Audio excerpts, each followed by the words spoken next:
Acústica Noticias presenta Acústica Rural, el informativo con los pies en la tierra. Conducen José Luis Reyes y Armando Soto. Muy buenos días, amigos de Acústica Rural, la primera cadena de agronegocios en México con lo más importante de la información generada en el sector de la producción primaria y agroindustrial. Como cada mañana, saludo con mucho gusto a mi compañero y amigo, el médico veterinario Armando Soto Ordaz. Armando, buenos días, bienvenido. ¿Qué tal, José Luis? Muy buenos días, apreciable auditorio que nos ve y nos escucha a lo largo de la República Mexicana a través de Acústica Rural en el 1150 de AM en la Ciudad de México, 1120 de AM en la Ciudad de Guadalajara, Jalisco, en el 600 de AM en Monterrey, Nuevo León. Y también saludamos a los amigos que nos escuchan en la parte norte del estado de Veracruz, Tantoyuca, Sierra Norte del estado de Puebla, Chilpancingo, Guerrero y Empeto en el estado de Yucatán. Y saludo con agrado a los amigos que nos ven a través del canal 13.1 en Peto. En el canal 13.1 en el sur, sureste, centro, occidente y noroeste de la República Mexicana. Bien, y saludamos con gusto y placer también a todos los amigos que están dentro de este sector primario, llevar alimentos de alta calidad a la mesa de los mexicanos. José Luis, tenemos también hoy entrevistas de interés también en el ámbito ornamental, el ámbito que hoy pues son unas plantas, cactáceas, suculentas que hoy están en los mercados nacionales e internacionales. Vamos a conversar unos instantes con Emilio Fernández. Él es integrante de la Unión de Cactáceas y Suculentas allá en el estado de Querétaro. Vamos a platicar de diferentes temas. En primer lugar, Emilio, los saludamos. Muy buenos días y gracias por tomar la llamada de Acústica Rural. Muy buenos días, gracias a su apreciable auditorio y espero poder compartir con ustedes algo de conocimientos acerca de este formidable grupo de plantas. Gracias. Así es, Emilio. Saludos. Bueno, coméntenos en estos momentos cuál es la situación en cuanto a cultivo natural, cultivo silvestre de cactáceas y suculentas, tomando en cuenta que lamentablemente durante los últimos años estas especies han estado sujetas a la explotación indiscriminada e ilegal. Pues mire, más bien yo creo que aquí sí habría que poner, hacer un parteaguas, ¿no? En México, antes de los años 80, 90, había poquitita gente que se dedicaba al cultivo y el 99% podríamos decir que era sustracción directa del medio silvestre. El problema de las cactáceas y su extinción es debido a sus endemismos que tienen y a la falta de conciencia que tenemos como país sobre estas plantas, que en México poseemos el 60% de la flora mundial, quizás de este gran grupo.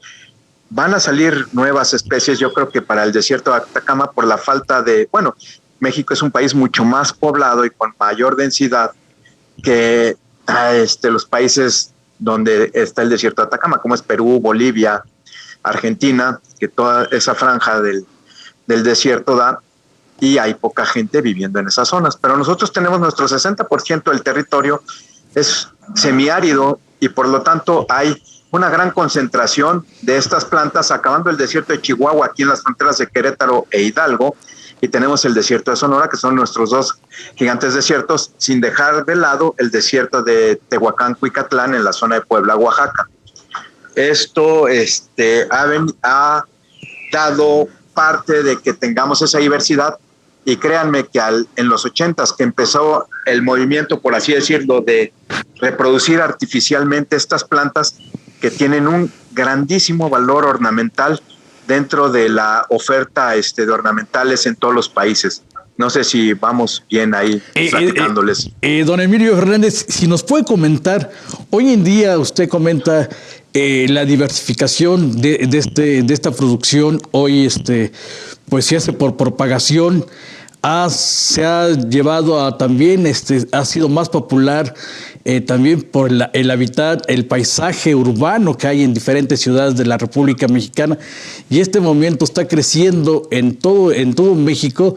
Se tiene hoy en todos los mercados, en todos los mercados y exposiciones, plazas que llevan ustedes a lo largo de la República Mexicana, dar a conocer el tipo de suculentas, cactáceas, cruciláceas que hay hoy en día.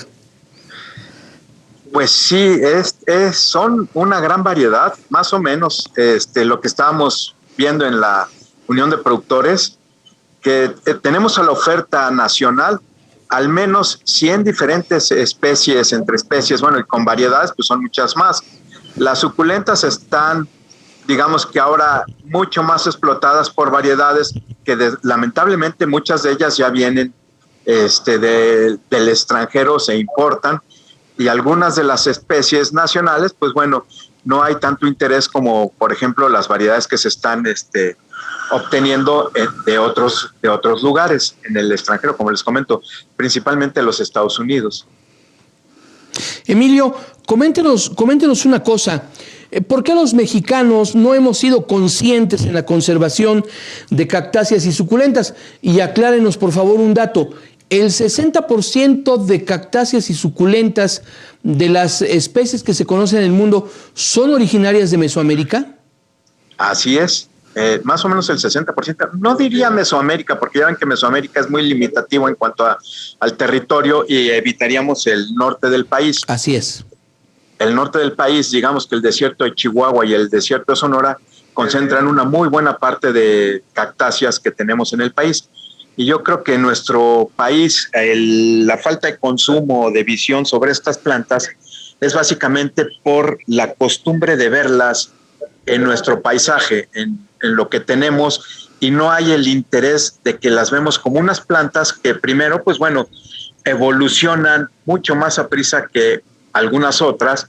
De hecho, pues no hay fósiles ni ningún indicio de que sean plantas que estuvieron, pues digamos que en la época de los dinosaurios, ¿no? Del Triásico, sino que más bien empiezan a surgir del Cretácico, haciendo sus modificaciones de tejidos, haciendo una fisiología especial que son las plantas CAM, que es como las conocemos. No sé si estoy bien en la pregunta. Y pues bueno, México, al ser un país privilegiado por los microclimas, fueron quedando islas que hicieron especializaciones en estas plantas, generando una gran diversidad de ellas.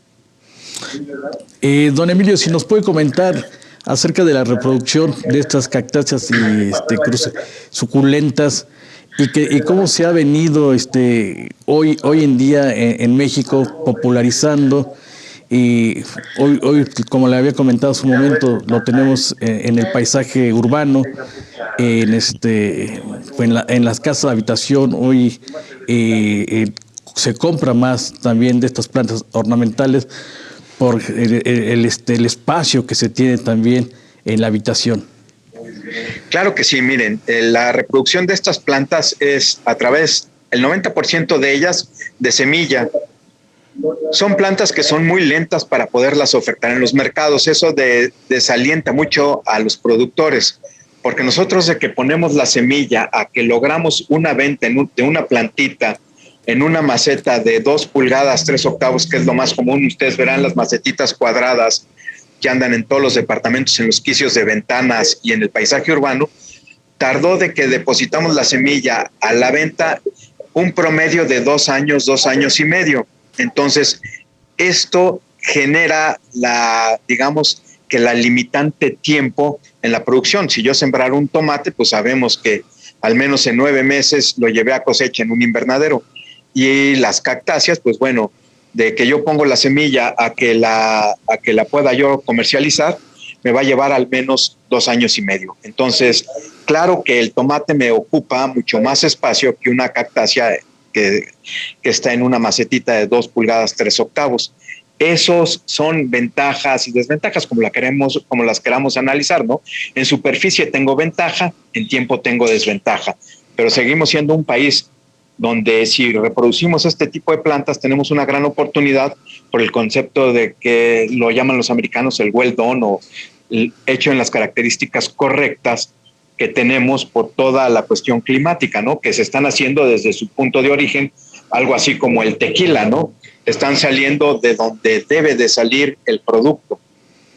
Emilio, muy interesante todo esto que nos ha comentado.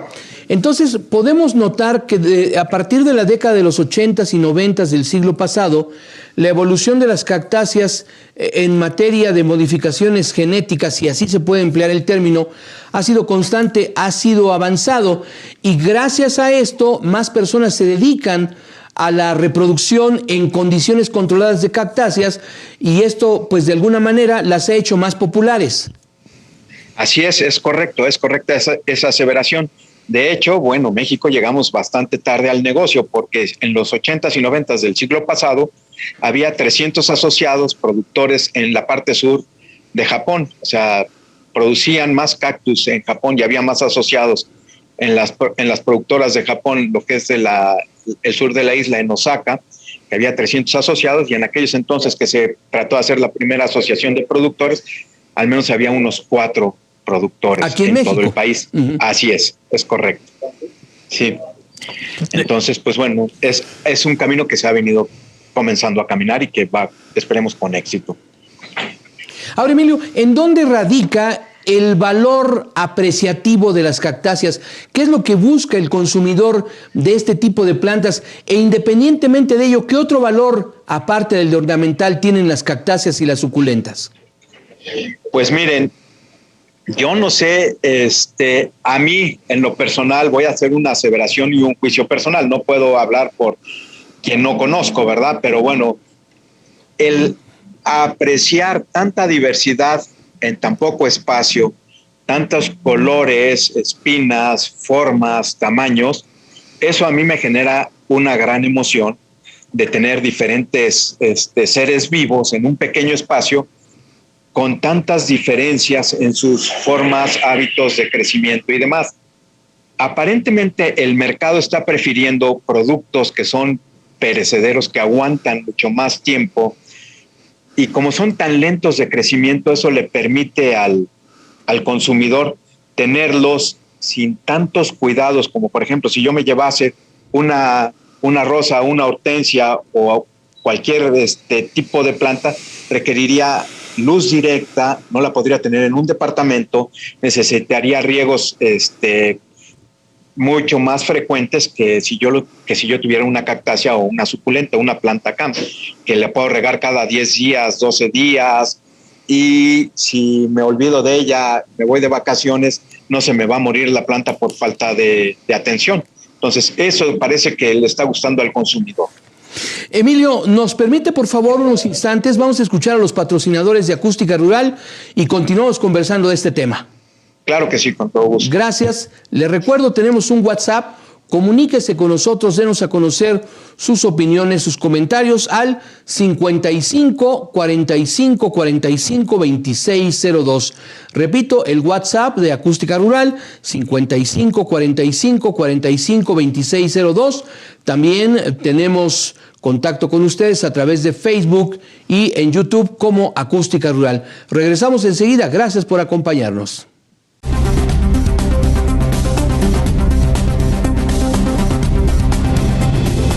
Seguimos adelante, amigos de Acústica Rural. Somos la primera cadena de agronegocios en México y estamos platicando con Emilio Fernández, integrante de la Unión de Cactáceas y Suculentas allá en el estado de Guerrero. Emilio, háblenos un poco de cómo se encuentra el mercado de estas plantas, tomando en cuenta que es un eslabón importante de la industria ornamental. Recientemente usted participó en el Ornamental Plants and Flowers y pues tuvo contacto directo con los consumidores individuales, pero también con aquellos grandes compradores que están interesados en cactáceas y suculentas. Pues bueno, yo les podría comentar mi apreciación también de tipo personal. Es un mercado que afortunadamente ha venido creciendo y ha respondido muy bien en México. En el extranjero es un mercado de muchos años, como ya les comentaba. Grandes colecciones se tienen desde hace siglo y medio, sobre todo en España, en Inglaterra y en Alemania.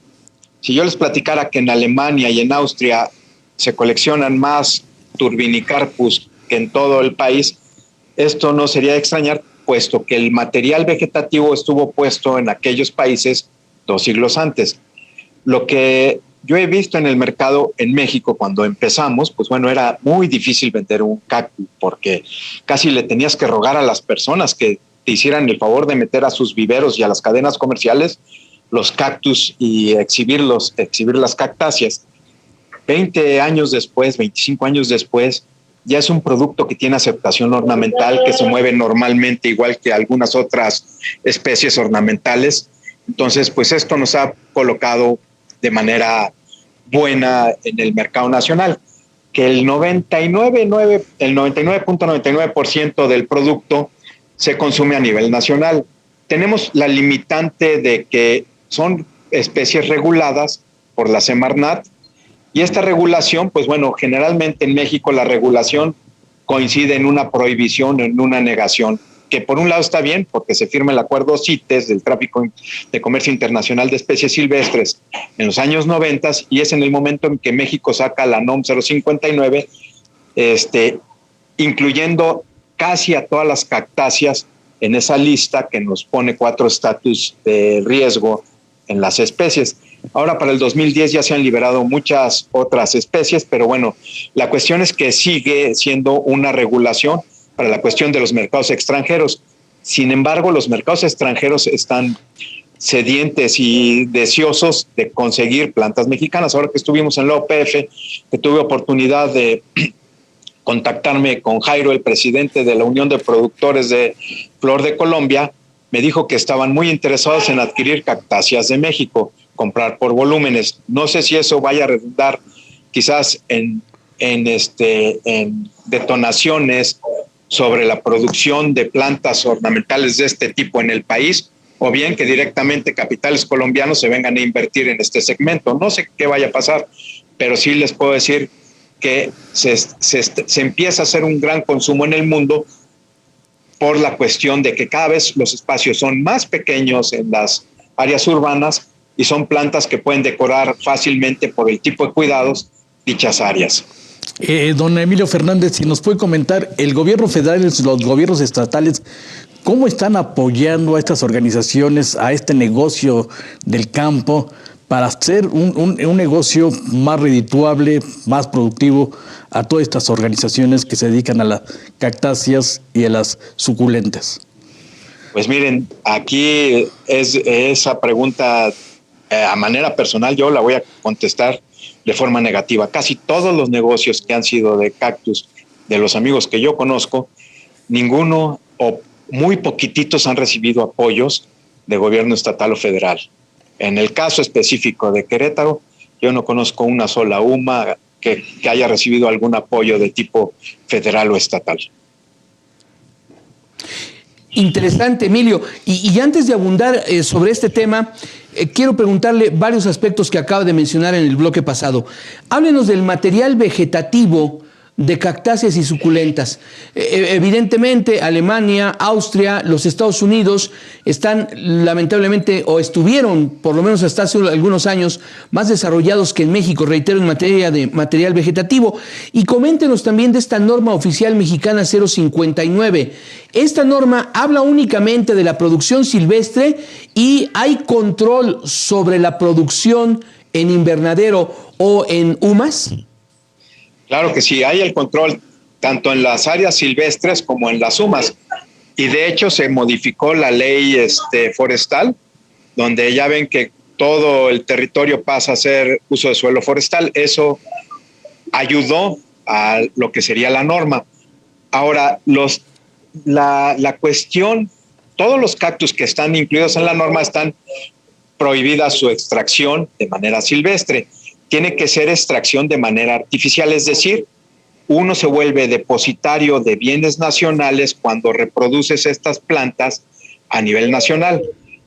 A veces, la autoridad te pide la procedencia legal, es decir, cómo adquiriste los especímenes que tienen que venir avalados o por una factura, por alguna donación o por alguna UMA reconocida que hubo antes de que tú pudieras tener dicho espécimen, y así la autoridad certifica que tu material vegetal está siendo extraído de manera adecuada y de forma legal. La manera ilegal, pues, es ir a sustraer las plantas del campo, que eso no está permitido en ningún momento. En ningún momento la autoridad prevé que se puedan extraer especímenes del campo. Lo que obligan es, cuando hay una modificación de uso de suelo, es a su reubicación y replanteamiento y cuidados sobre el promovente que hace dicha perturbación de terrenos. No sé si con esto sí, estoy... Y respecto al material vegetativo para la reproducción en condiciones controladas. La reproducción de material vegetativo es como les decía, tenemos derecho sobre las semillas. Eso es lo que nos dan.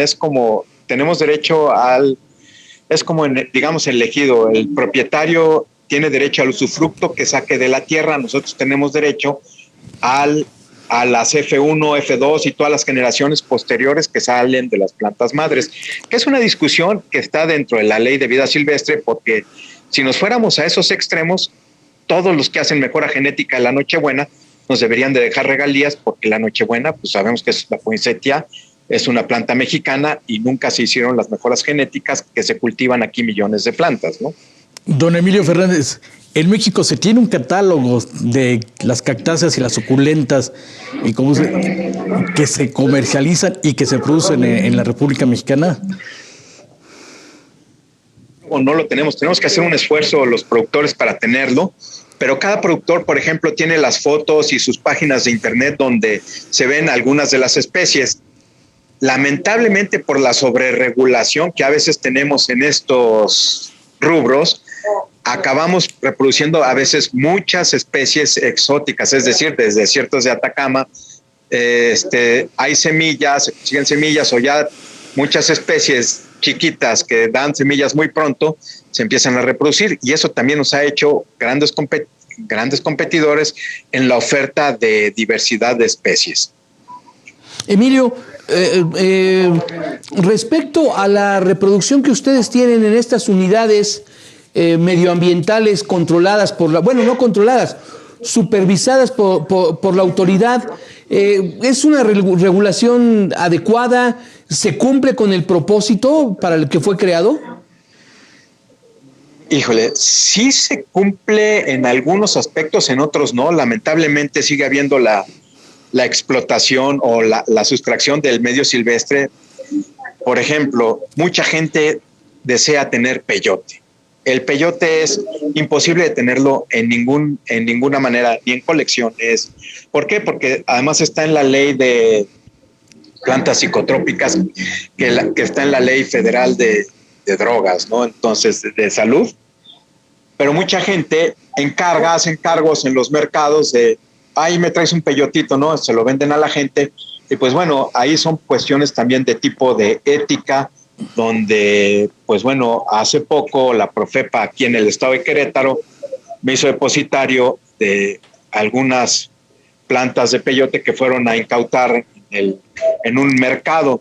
Entonces, son plantas que yo creo que eventualmente pues también las donaré a algún jardín botánico, porque no podemos tener el usufructo de dicha planta. Se puede conservar como parte de colección, que la gente las admire, pero lo ideal es que estuvieran en un jardín botánico. Ahora, Emilio, en estos momentos, ¿cuáles son las variedades más apreciadas, las variedades más comerciales, las más demandadas por los consumidores? Pues miren, en suculentas son las variedades que se tienen, como por ejemplo todas las Pinky, que no soy el especialista para hablarlo. Aquí tengo un amigo que es el doctor Manuel Solorio, que ojalá y lo puedan entrevistar, que él tiene todas las colecciones, son caranculadas, tiene las Pinky Trumpet, los arcoíris, son una serie de suculentas que son las que están de moda. Yo podría decir que en cactus lo que siempre ha estado de moda es el grupo Astrophytum, que tenemos los 4 géneros en México y uno que está en discusión, que es el Caput Medusa, pero todos los géneros de Astrophytum y toda la secuencia y la progenia que se hace de estas plantas siempre estarán de moda, lo que son cabutos, lo que son onzucas, lo que son quicos, siempre hay venta de esos especímenes, y los nudums. Entonces, en cactus yo creo, aparte de que son de mis favoritos, es una de las especies o uno de los grupos de cactus que siempre se consume. Emilio, ¿y qué viene para ustedes en la Unión de Productores? ¿Está creciendo el interés para que más productores se unan a ustedes? ¿Qué ocurre en otros puntos de la República Mexicana? Pues lo que estamos viendo es que sí están creciendo, muchos coleccionistas están pasando queriendo pasar a ser productores. Esperemos que sea un grupo que se consolide, y lo que seguiría es hacer una organización suficientemente fuerte donde podamos, aparte de mantener el mercado interno, poder abrir las fronteras y tener exportaciones de estas plantas hacia el extranjero. Y para exportar necesariamente habría que modificar esa norma oficial mexicana que regula la actividad. No tanto, porque está previsto, tienes que pasar varios filtros. Uno es la autoridad que aprueba el plan de manejo. Ya que te aprobó la Semarnat el plan de manejo, te da la tasa de aprovechamiento. Ya que tienes tasa de aprovechamiento, ya estás homologado al CITES y puedes exportar a raíz desnuda. Eso nos da ventajas competitivas en la producción de estas plantas, y está previsto por la autoridad. Bien, pues Emilio Fernández, integrante de la Unión de Cactáceas y Suculentas de Querétaro. Hace rato dije Guerrero, quise decir Querétaro. Muchísimas gracias, Emilio, y permítanos seguir en contacto con usted.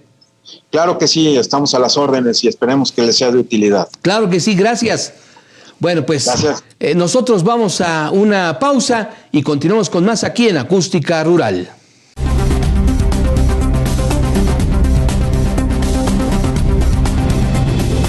Seguimos adelante, amigos de Acústica Rural. Somos la primera cadena de agronegocios en México, transmitiendo en radio, en televisión y redes sociales. Un saludo muy cordial a todos aquellos que nos sintonizan allá en el Bajío, en el centro de la República Mexicana.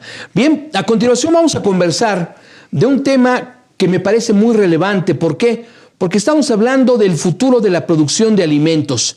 A raíz del cambio climático, la actividad agropecuaria requiere cada vez de mejoras tecnológicas muy importantes para hacerla más eficiente, para optimizar recursos y también para continuar con la protección del planeta. En los últimos años, poco a poco ha ido ganando terreno un concepto llamado agricultura de precisión. ¿Qué es la agricultura de precisión? ¿Para qué sirve? ¿Cómo se aplica? Vamos a conversar de este tema con el licenciado José de Jesús González Fuentes, asesor en agricultura de precisión. José de Jesús, muchas gracias, muy buenos días por tomar la llamada, te aprecio, de Acústica Rural. Buenos días, José Luis. De antemano, primero que nada, gracias. Buenos días a tu auditorio, gracias por invitarme. Y claro que sí, como lo comentas, ahorita la tecnología pues va aventajando. Y pudiéramos decir que estamos hablando de agricultura de precisión, pero ya en este año, el año pasado, pudiéramos decir que ya estamos yendo hacia agricultura 4.0. Ya nos está alcanzando todo, no solamente la industria 4.0, sino ya tenemos agricultura 4.0 y las bases son en la agricultura de precisión. Licenciado José de Jesús, si nos puedes comentar qué es la agricultura de precisión, cómo optimiza todos estos recursos y lo que había comentado mi compañero, preservar la biodiversidad, la diversidad que hay en las zonas, pero aumentar la producción. Mira, la agricultura de precisión es desde la toma de datos, el uso de maquinaria precisa, como lo dice, y todo esto en conjunto es para ayudar a tomar una decisión y reducir costos, como lo comentas. Ya reducimos pisadas en el suelo, o sea, ya compactación en el suelo podemos reducir, el término del agua lo podemos reducir también y muchas cosas más, ¿no? Solamente la agricultura de precisión se va a adaptar a cada proceso de la agricultura de precisión, se va a adaptar a cada cultivo a sus necesidades y podemos empezar desde cosas muy básicas, desde el uso de drones, o desde el uso de imágenes satelitales para una toma de decisión. Desde ahí estamos utilizando la agricultura de precisión para utilizar maquinaria, ¿no? En este ámbito también quiero decir que hay veces que nos mienten, que nos dicen esta maquinaria es sembradores de precisión. Realmente una sembradora de precisión, aquí a todos tus oyentes, porque luego se van por ahí, una sembradora de precisión es aquella que te dice exactamente cuántas semillas tiraste en metro lineal y en cuánta superficie diaria. Ya de ahí lo que pudiéramos decir es que las demás sembradoras son precisas, y no quiero decir marcas porque no quiero tener problemas, ¿verdad? Pero ese es un detalle que tenemos que establecer. El uso de maquinaria, nos vamos desde equipos satelitales que ocupan receptores vía satelitales o GPS. Ya vámonos desde pilotos automáticos, sistemas de nivelación GPS, el uso de drones, que también va utilizado sistemas de satelitales para aplicación, y las imágenes satelitales. Y de ahí nos podemos ir también a lo que son, ¿cómo te puedo decir? Sensores de humedad, que también nos dan datos, todo lo que son estaciones meteorológicas, y todo es un conjunto que llevarlo hasta la automatización de lo que estamos haciendo. Ahorita yo te puedo decir que hay cosas tan precisas que con sensores de humedad, y tú puedes estar, no sé, en China, y desde tu teléfono puedes ver tu cultivo si le hace falta humedad o no, y desde ahí dar la automatización que ya tienes en tu cultivo, dar la orden de que se riegue. Es un ámbito muy grande, José Luis.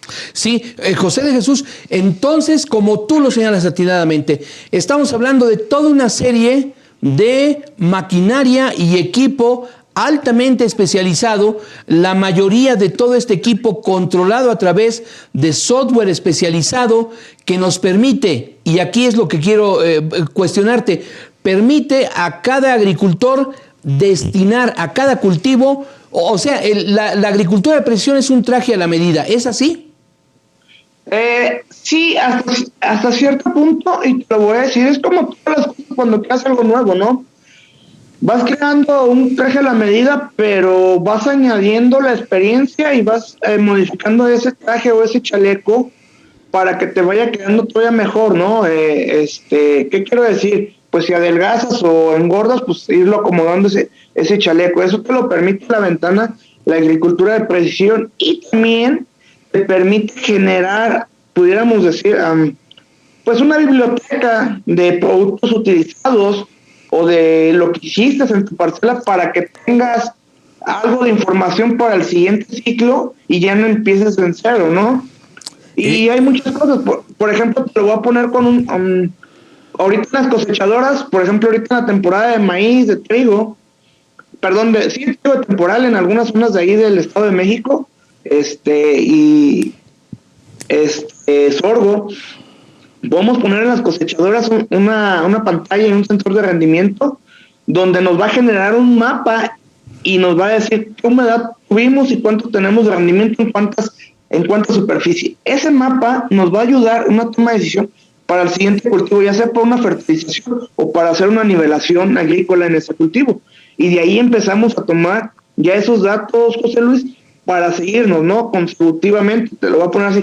Nos sirve ese mapa, seguimos una nivelación, seguimos una fertilización, y después seguimos con un piloto automático o una siembra de precisión en cuanto a los surcos, porque no nos quiere decir, nos va a decir cuánta semilla, ¿no? Aditamos la sembradora de precisión, o sea, es otro aditamento donde sí tenemos controlado la sembradora por velocidades y todo, y ya de ahí empezamos a tomar decisiones a lo siguiente, que es la primera fertilización o la primera aplicación de insecticidas, foliares o herbicidas, ¿no? Licenciado José de Jesús, la agricultura de precisión, ¿en qué estado se está utilizando esta alta tecnología? Como tú comentas, es una tecnología que va acompañada pues de tractores, pues de todos los implementos que se utilizan para hacer las labores agrícolas. Ya se tienen los rendimientos, se tienen cuantificado también los ahorros que se tienen en tanto fertilización, tanto con las sembradoras, y pues es una agricultura pues que pues está generando pues un desarrollo en algunos estados.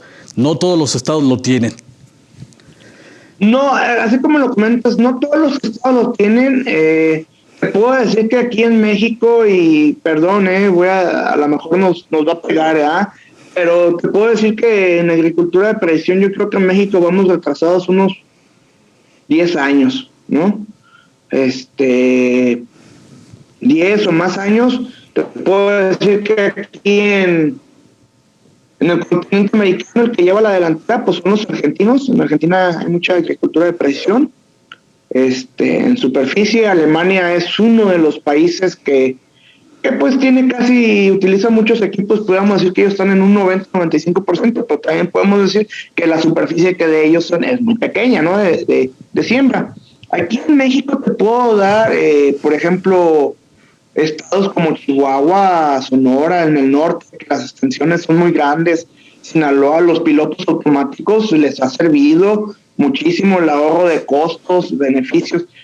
En Ojinawa, Chihuahua, hay una comunidad de menonitas que van muy adelantados, hay muy aplicaciones. Pero también, por ejemplo, te puedo decir, en julio pasado, en los primeros días de julio, fuimos a instalar un equipo de piloto automático en Chiapas, gente en ese sentido. Y de un año para acá te puedo decir que por lo menos están conociendo un sistema o un producto que serían los drones de fumigación agrícola. Esos drones que son de agricultura de precisión, yo creo que en todo México ya los están conociendo, desde el norte hasta el sur, José Luis, y por ahí ya están viendo los beneficios. Inclusive este año que entra se van a ver más fuerte, sobre todo porque este año hicieron mucha labor, ya que tuvimos un año con mucha lluvia. Ahora, José de Jesús, háblanos bueno, ya nos diste un panorama. ¿Qué representa que México esté atrasado respecto a otros países por lo menos 10 años en materia de agricultura de precisión? Los mexicanos, a pesar de ser un país con una importante vocación agrícola, ¿no hemos sido capaces de generar este tipo de conocimiento? No es que no seamos capaces de generar este tipo de conocimiento, José Luis. Y yo te lo voy a decir, y no es por malo, pues yo soy joven, ¿no? Es muy difícil que podamos ofrecer o que podamos inclusive hacer parcelas demostrativas, independientemente de la agricultura de precisión, de otros productos. El agricultor, muchos de los agricultores, pues todavía están en la vieja escuela y dicen, pues yo lo hago como lo hacía mi papá y como lo hacía mi abuelo. Esas cosas no sirven, ¿no? Hasta que no empiezan a ver realmente, pues ya cuando uno les habla de dinero, les empiezas a pegar y les empiezas a demostrar, es cuando te empiezan a adquirir los productos, ¿no? Empiezan a entrar en la agricultura de precisión. Inclusive te lo voy a poner así ahora en el estado de Guanajuato, pues llovió mucho, en el estado de Michoacán, Jalisco, y ahora va a haber mucha nivelación agrícola, ya sea nivelación láser o nivelación GPS, y ya están utilizando ahí agricultura de precisión.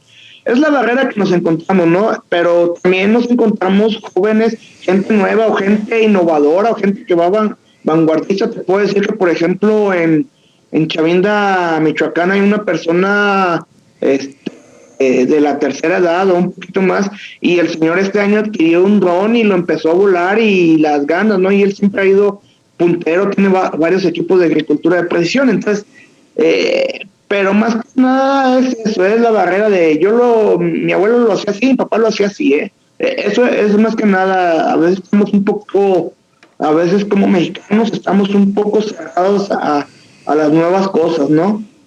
Claro. José de Jesús, ¿nos permites por favor unos segundos? Vamos a escuchar a los patrocinadores de Acústica Rural y continuamos conversando contigo.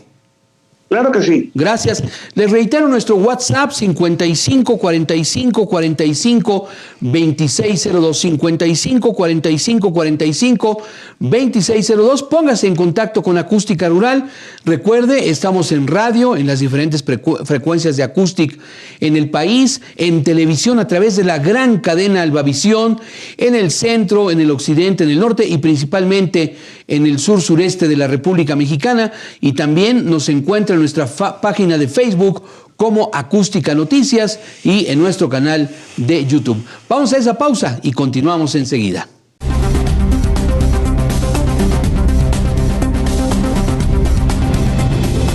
Seguimos adelante, amigos de Acústica Rural. Somos la primera cadena de agronegocios en México, transmitiendo lo más importante de la información en el sector de la producción primaria y agroindustrial. Y estamos platicando con el licenciado José de Jesús González Fuentes, asesor en agricultura de precisión, de este tema que a raíz de esta situación del cambio climático resulta fundamental, con el objetivo de no exponer nuestros cultivos a fenómenos hidrometeorológicos que pudieran causarle daño excesivo. Todo esto se logra gracias, entre otros factores, primero a la agricultura protegida y dentro de esos invernaderos, la agricultura de precisión. Ahora, José de Jesús, coméntale al auditorio de Acústica Rural, estamos hablando de inversiones muy grandes para poder acceder a la agricultura de precisión. Mira, José Luis, no son inversiones grandes porque si lo vemos a costo-beneficio, hay equipos que yo te lo puedo decir, hay equipos como los drones o los pilotos automáticos o los sistemas de nivelación, esos se pagan en el primer año y te ayudan a pagar el tractor. Un tractor agrícola normalmente te lo financian a 5 años, pero en 5 años, si nos vamos a rentabilidad, no lo paga el agricultor, se va hasta 10 años neto. Y estos equipos pues ayudan a hacer más rentable al agricultor, más producción, ahorrar tiempos, costos. Vamos a un piloto automático donde ahorras tiempo, ahorras diésel, usas menos tu maquinaria, tienes una mayor ventana de trabajo, y puedes tener un aumento desde el 3 hasta el 10% en tu primer uso del equipo. Entonces, y otra cosa bien importante, por ejemplo, tractores viejos de hace 20, 30 años los automatizas con un piloto automático y lo haces rentable más que uno nuevo que no tenga un equipo de esos. Licenciado José de Jesús, en la agricultura de precisión, esta es para todos los cultivos que puede entrar, esta agricultura de precisión puede entrar a todos los cultivos, y también los costos por hectárea para ser redituable. Ya sabemos que pues va acompañada de tecnología, riego, nivelación, semillas, genética, para tener un buen aprovechamiento de lo que estás haciendo en tu actividad agrícola. Claro, sí, mira, y eso, por ejemplo, ahorita lo puse en un piloto automático, pero suponiendo que tenemos árboles frutales, nos podemos ir con imágenes satelitales o imágenes de drones para checar cómo están los cultivos, y ver cómo están, ¿no? Porque una cosa es la parte de abajo, como ves el árbol frutal, y otra cosa es la copa del árbol, y para ahí checar ahora sí que índices de verdor de la planta, o si hubo una aplicación buena, por ejemplo, cuando utilizan algo de azufre o de cobre en aguacate, pues a veces pinta de color diferente la hoja, y eso se ve en ahora sí que la toma de datos, ya sea de imágenes o con drones, pero en la copa a veces no hicieron una aplicación buena, ¿no? Entonces ya hiciste un levantamiento y a lo mejor allá entra un dron de fumigación para hacer esa aplicación. No quiere decir que en todo eso. Ahora, si nos vamos, por ejemplo, a agricultura protegida, por ejemplo, vámonos a un invernadero, lo que te comentaba, la humedad, con sensores de humedad, sensores de clima, de temperatura, ambiente dentro del invernadero, para hacer prender calentadores o abrir las ventanas de los invernaderos, que también ya se automatizan, el riego, o sea, desde ahí ya estamos utilizando agricultura de precisión, aunque a veces no nos damos cuenta, ¿no? Es muy amplia, como te comento, es muy amplia, y más que nada aquí lo importante es toda esa toma de datos que hacemos, cómo los vamos a utilizar para la toma de decisiones. Es lo que nos va a dar el parteaguas para hacer una aplicación correctiva o una preventiva, ¿no? O hacer una mejora en nuestro cultivo. José de Jesús, toma de datos. Me parece un concepto muy, muy particular y me gustaría preguntarte al respecto.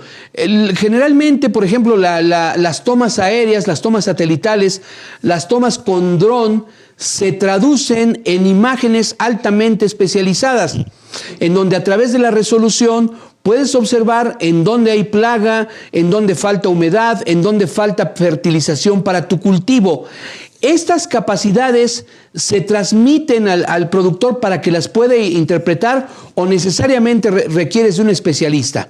No, mira, yo hablo de experiencia propia y de algunos compañeros.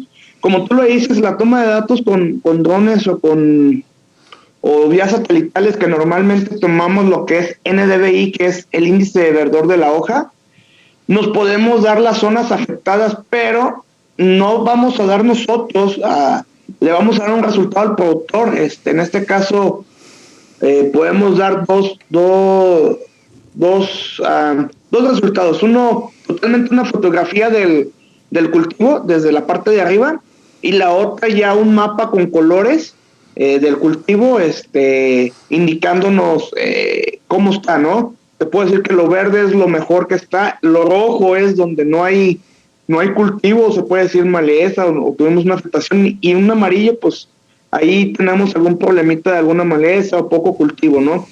En base a eso que tenemos y esos dos resultados que tenemos, le damos una geoposición al productor, o él ya conoce viendo el resultado del mapa, dice, esta parte es donde tengo la bomba del agua, esta parte, no sé, es aquí en medio, de este lado, déjame ir a checar qué está pasando ahí.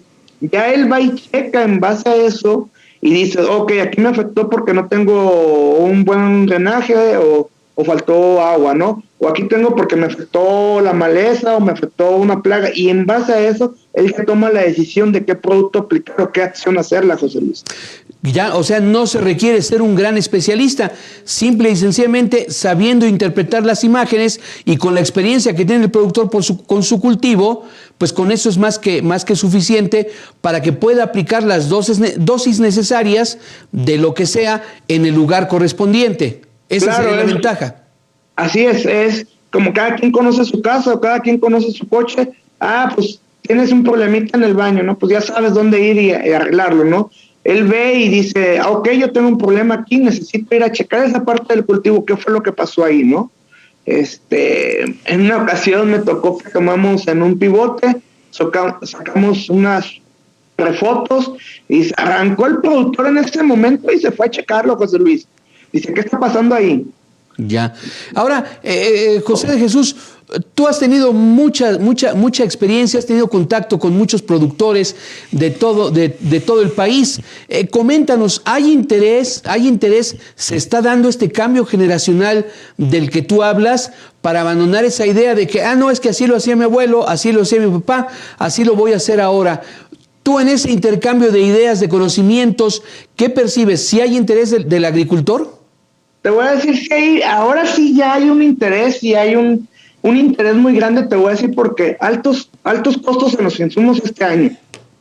Un clima que nos afectó muy feo. Y entonces le hablas al cliente o al productor y le dices, vas a ahorrar tanto de tiempo, tanto de fertilizante, vas a corregir estos problemas de drenaje. Esta semana que pasó, hace una semana, estaba hablando con un productor de Salamanca, Guanajuato, y me dice, yo, Jesús, en 40 hectáreas perdí alrededor de 120 toneladas porque no tenía nivelado. Así de fácil me dijo, de un año contra otro. Fíjate. Dice, y yo con 120 toneladas que perdí, te compro un equipo de nivelación agrícola. Dice, híjole. Y dice, entonces ya dice, prefiero meterle estos equipos, ¿no? O sea, ya están viendo a cuestión, ahora sí que estamos aprendiendo a las malas, ¿no?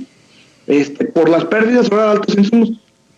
En Guanajuato, este año ellos son productores del número 1 de trigo y cebada, y este año con el alto insumo que hay de los costos de los insumos, mucha gente no va a sembrar trigo ni cebada porque no costea. Bien, pues licenciado José de Jesús González Fuentes, asesor en agricultura de precisión. José de Jesús, gracias por esta entrevista tan interesante y permítanos mantenernos en contacto contigo. Claro que sí, José Luis, el día que gustes. Di un parámetro pues muy abierto a la agricultura de precisión, pero podemos hablar más específicos, por ejemplo la nivelación agrícola, que es un tema muy importante en la agricultura. Cualquier tipo de agricultura ocupa una nivelación claro. Agrícola. Entonces, son temas que por ahí a lo mejor auditorio le pudiera gustar. Claro que sí.